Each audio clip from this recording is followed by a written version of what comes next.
첫 한미 정상 외교를 마친 문재인 대통령은 이 귀국과 동시에 G20 정상회의 준비에 들어갔습니다. 이런 가운데 오늘 문 대통령은 오바마 전 미국 대통령과 만남을 가졌는데요. 네, 문재인 대통령의 외교 행보와 정치권 상황 짚어보겠습니다. 최진 세안대 부총장, 이현종 문화일보 논설위원 나와 계십니다. 어서 오세요. 네, 안녕하세요. 네, 안녕하십니까. 네, 먼저 문재인 대통령 오늘 오바마 전 미국 대통령을 만났습니다. 이번 자리에서 지금이 북한의 대화의 문으로 나설 마지막 기회라고 밝혔는데요. 한미 정상회담을 전후로 문 대통령 이 남북 대화 재개에 시동을 거는 모습입니다. 아무래도 북한의 태도가 변수가 아닐까요?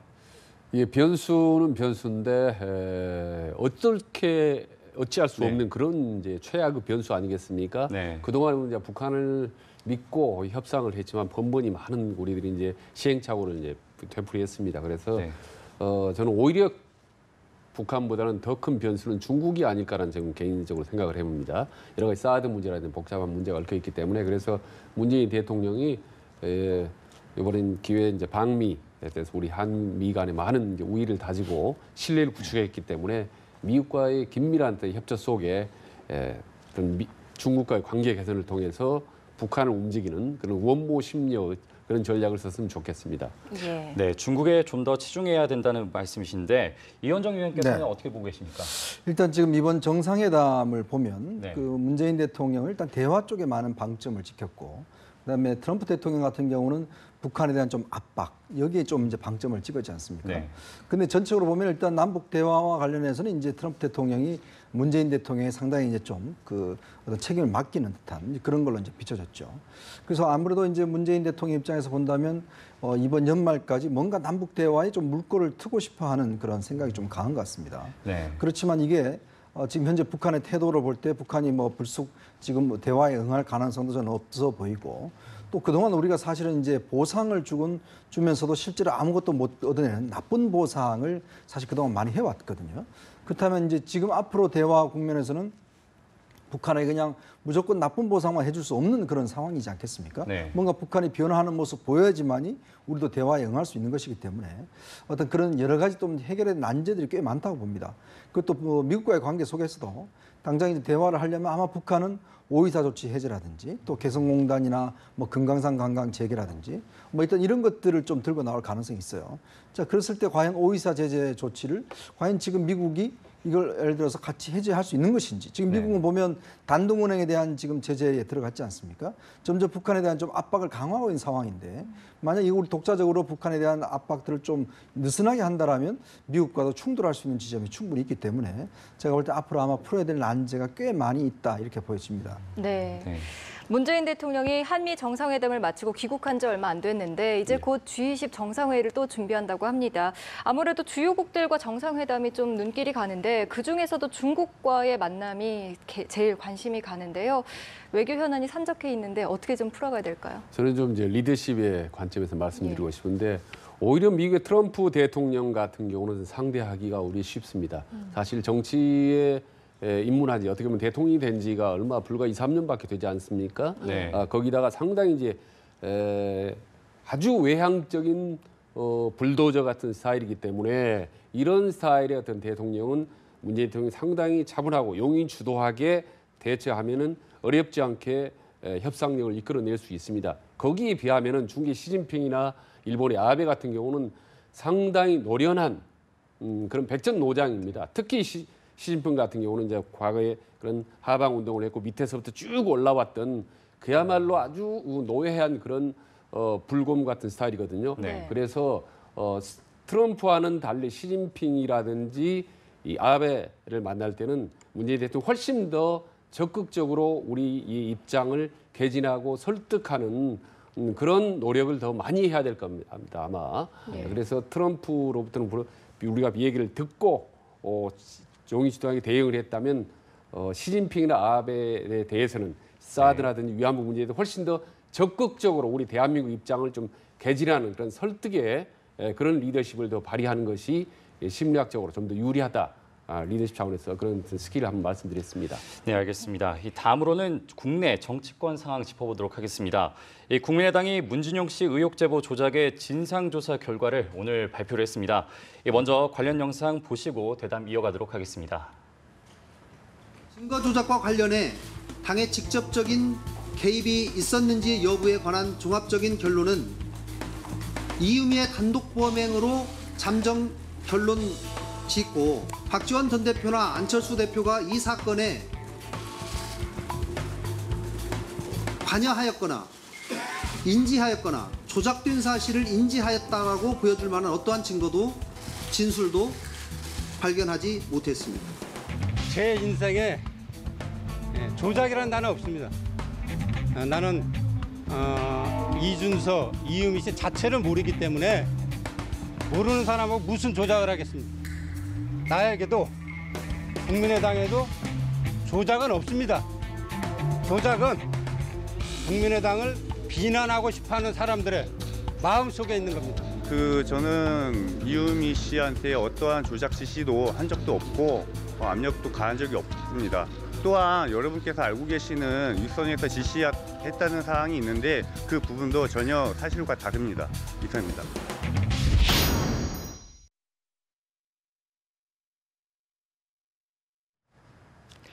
네, 관련 영상 보고 왔습니다. 이 국민의당 이 문준용 씨 의혹 제보 조작 사건으로 인해서 갈수록 시끄럽습니다. 어제 안철수 전 대표까지 대면 조사한 국민의당 이유미 씨의 단독 범행으로 결론을 가닥을 잡고 있는데요. 네. 어떻게 이대로 논란이 가라앉을까요? 글쎄요, 이게 지금 뭐 당 조사하기 때문에 이거는 사실은 보면 뭐 강제권이 없는 거 아니겠습니까? 네. 본인들의 진술에만 의존한 그런 조사였죠. 네. 그리고 뭐 본인들의 진술을 좀 더 구체적으로 따져 들어갈 수 있을 그런 뭐 수사권도 없는 상황이기 때문에 일단 당 자체 조사는 결국에 이제 당의 어느 정도 희망 사항이 좀 저는 포함이 된 조사 결과였다 이렇게 보였습니다. 특히 안철수 전 대표 같은 경우는 이제 뭐 시내 그 뭐 호텔에서 이제 그 변호사가 1시간 정도 조사를 했다고 하는데 일단은 사실 뭐 국민들 앞에 좀 나서야 될 그런 상황인데도 불구하고 일단 뭐 현재 아직 뭐 모습을 보이고 있지 않고 또 지금 현재 검찰 수사가 진행 중이기 때문에 특히 이제 주범인 이유미 씨에 대한 조사는 뭐 당에서는 전혀 하지는 못했어요. 근데 우리가 따져보면 어떤 면에서 보면 한 당원이지 않습니까? 아무런 직책이 없는 당원인데 네. 그 당원이 예를 들어서 조작한 것을 어떻게 저래 당 시스템에서 아무도 걸러내지 못하고 결국은 당의 중요한 발표까지 하고 그것이 대선 직전에 정말 선거판에 영향을 미칠 만한 것까지 했는지 그 부분에 대한 자성이나 이런 것들이 사실은 보면 관련자들 증언에서 보면 그렇게 썩 나오지가 않는 데서 좀 안타까움이 있습니다. 예. 왜냐하면 국민의당이 저렇게 뭐 저는 전혀 조작을 몰랐다 뭐 등등 말을 하고 전혀 뭐 이유미 씨는 몰랐다고 이야기를 하는데 어떻게 이유미 씨라는 한 당원의 어떤 그런 내용 자체가 어떻게 당에서 저렇게 발표를 하고 했든지 그런 부분에 대한 시스템적인 문제에 대해서 아마 저는 진상조사를 해야 된다 보는데 네. 그것에 대한 진상조사 없이 무조건 안철수 대표는 상관없다. 당에서는 이유미 씨 단독 범행이다. 그 당에서는 아무런 뭔가 왜 그러면 이것 자체가 일사천리로 당의 지도부까지 가고 거기서 아무런 검증 과정 없이 실제로 발표가 됐는지 이런 부분에 대한 조사 내용이 전혀 없다는 측면에서 볼 때는 상당히 제가 볼 때는 반쪽짜리 조사에 불과하지 않은가 이렇게 생각이 듭니다. 네. 당의 발표 과정에서의 자성의 목소리가 없었던 것을 좀 비판해 주셨는데 어떻게 보십니까? 저는 이제 이 대목에서 대통령 선거에 2번이나 출마를 했던 예. 안철수 전 대표에 대한 태도, 이 위기 관리 스타일을 보면 참 아주 좀 안타깝고 좀 실망스러운 면이 있습니다. 지금 네. 당은 어떻게 보면 이제 속전속결로 가지 않습니까? 그런데 거기에 비하면 안철수 후보 같은 속전속결과는 전혀 거리가 먼 그런 모습을 보이고 있지 않습니까? 그래서 지금 골든타임을 놓쳤다. 뭐 이미 사실 여부와는 상관없이 안철수의 어떤 정치 생명은 치명타를 입었다. 이렇게 이제 얘기하는 평론가들이 많이 늘어날 정도로 예. 상당히 때를 놓쳤다, 실기했다라는 점이 하나고 또 하나는 지금 8일째 온 국민들의 어떤 의혹이 증폭된 사안인데 안철수 후보는 정작 지금 얼굴을 나타내지 않고 있습니다. 네. 8일째 집에 있다가 지금 이제 어디 단대로 갔다고 합니다. 그런데 지금 당 진상조사위원회에서 사실 단장이 직접 면담 조사를 요청했지만 직접 본인은 또 조사하지 않았습니다. 응하를. 그래서 조사 단장 대신에 김관영 단장 대신에 이건태 변호사가 대신 만났죠. 그것도 전혀 외부와 일처를 이제 알려지지 않은 비공개 장소 어떤 그 워커힐 호텔에서 만났다고 하는 건데 이 부분은 이제 철저하게 비공개로 만난 거죠. 그래서 과거의 박근혜 대통령도 정말 국가적으로 국민들이 증폭된 의혹이 문제 있는 시점에 있어서 때를 놓치고 나타나지 않고 이런 부분들이 전문적 의혹을 증폭시거든요. 그런 점에서 지금 사실 여부와는 상관없이 안철수의 이런 위기관리 대응을 했던 리더십 부분은 아니 부족하고 미흡하고 국민들의 어떤 비판을 받기에 좀 충분할 정도로 상당히 좀 아쉬운 대목이 많다고 봅니다. 예. 네, 말씀하신 것처럼 안철수 전 대표 흔들릴 수밖에 없는 상황입니다. 이 안 전 대표뿐만 아니라 국민의당도 이번 제보 조작 사건으로 굉장히 휘청거리고 있는 상황입니다. 이 리얼미터가 조사한 여론조사 결과를 봤을 때 지난달 26일에서 30일이죠. 전국 유권자 2,520명을 상대로 한 여론조사 결과 이 정당 지지도에서 민주당은 53.3%를 기록하면서 계속해서 50%대를 웃돌고 있는데 이 국민의당, 호남에서 한 자릿수로 내려앉는 등 이 5.1%로 창당 이후 가장 위기를 맞은 상황이지 않습니까? 이 정치권에서 제기되는 국민의당 정계 개편 가능성 어떻게 예상하십니까?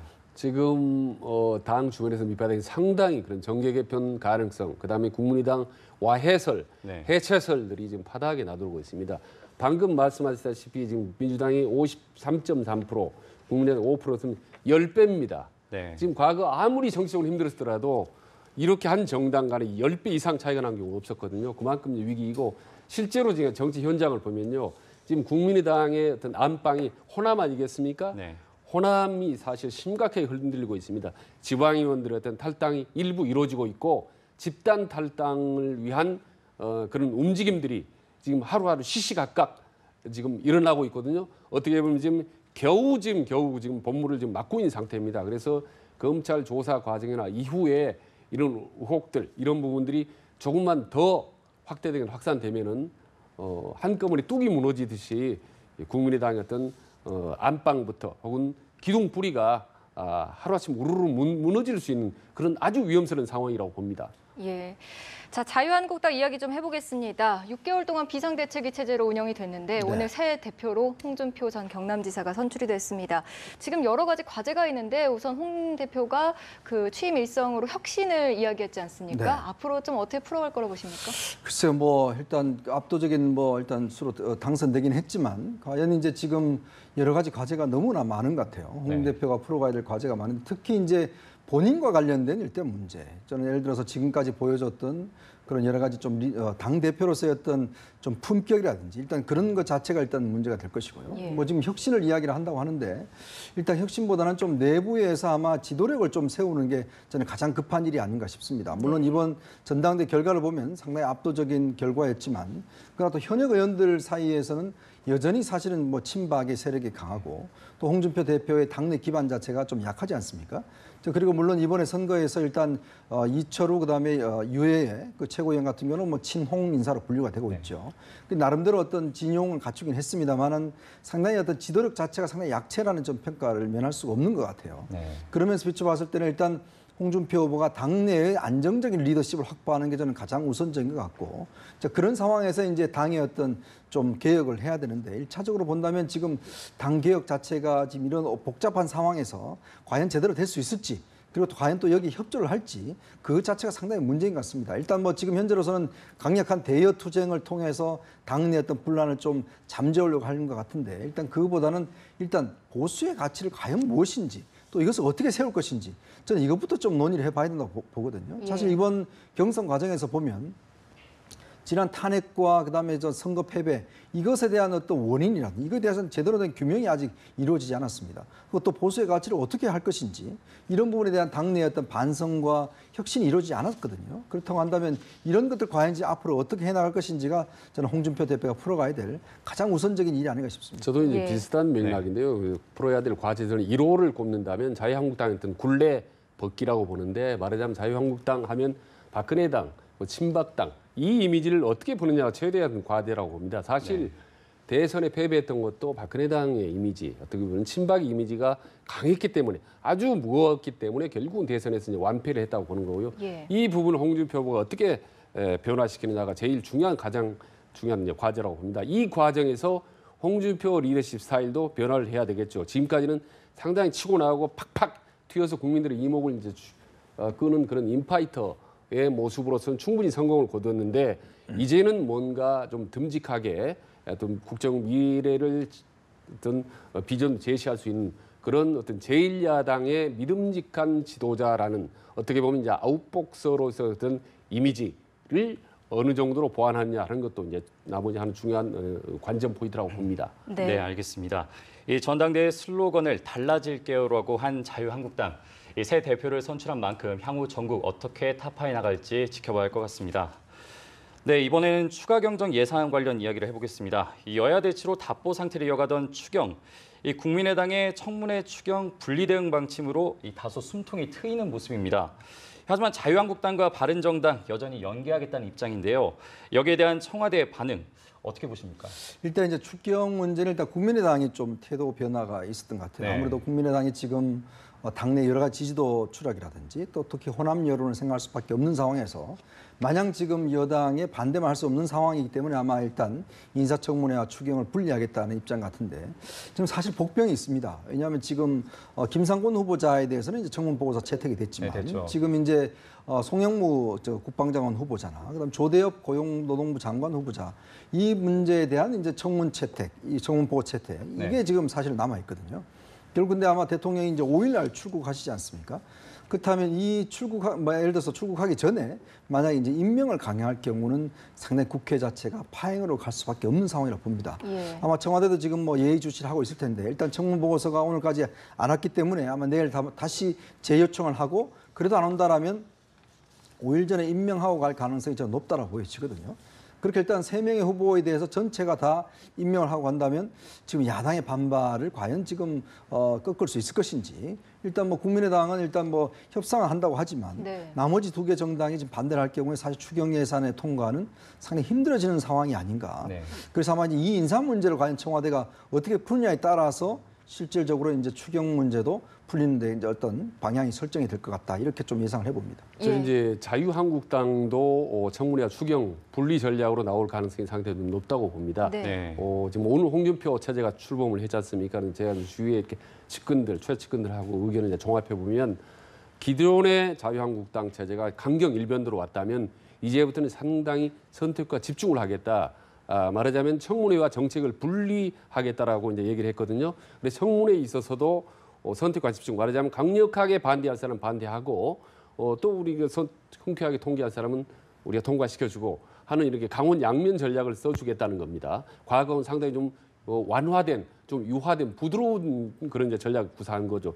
다만 정책에 있어서는 상당히 좀 강하게 대응하겠다. 예를 들면 대북 정책 같은 경우에 그런 색깔론이 아니면 우리는 본질론으로 대응했다고 그래서 정책은 강하게 대응하되 청문회 인사나 이런 부분에서는 협조할 부분은 협조하고 우리가 공개할 부분은 공개하고 이런 강원 양면 전략을 구사하겠다라고 이렇게 이제 얘기를 하더라고요. 예. 그러면 과거에 전반적으로 지금까지의 어떤 야3당의 어떤 공조 체제, 강력한 대여 공세, 어떤 일변도 이런 부분들이 이제 조금 상당 부분 좀 완화되지 않겠느냐라고 이제 전망을 해봅니다. 네. 자, 오늘 말씀 여기까지 듣겠습니다. 최진 세한대 부총장, 이현종 문화일보 논설위원과 함께했습니다. 두 분 고맙습니다. 예.